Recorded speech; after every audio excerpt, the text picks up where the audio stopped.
What is up, guys? Mr. Rasmussen here, otherwise known as the Woodbender, because I am the master of all the shop elements, and today I am continuing my pen making series by making pen number 14 out of 27. The 27 pens are all rare or exotic wood species, and so far I am really happy with how well the collection is coming along. And I am really excited to add today's pen to the collection because today's pen is just the second pen of my collection to come from the US of A, and it's called Birdseye Maple. Birdseye Maple is one of the rarest woods on the planet and has a distinctive pattern that looks like tiny, swirling eyes that disrupt the smooth lines of the grain. Birdseye Maple is a form of hard maple and is not a species of its own. What actually causes the bird's eyes is still unknown. Hypotheses include bird pecking, climate change, genetic mutation, growth history, infection, and soil conditions. Birdseye maple occurs in less than 1/10 of all maple trees. The phenomenon occurs in regions with severe winters and short growing seasons, including Maine, the eastern peninsula of Michigan, parts of Canada, and a few other locations.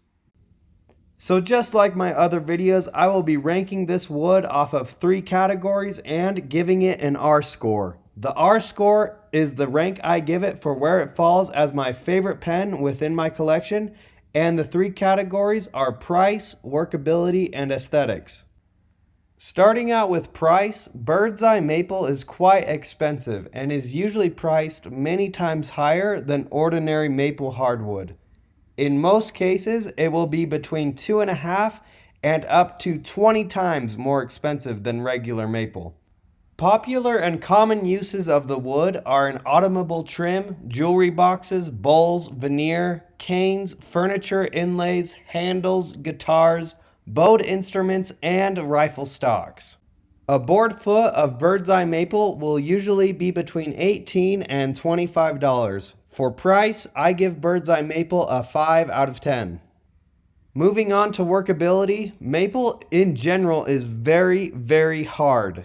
It can be difficult to machine and it can cause cutters to dull quickly.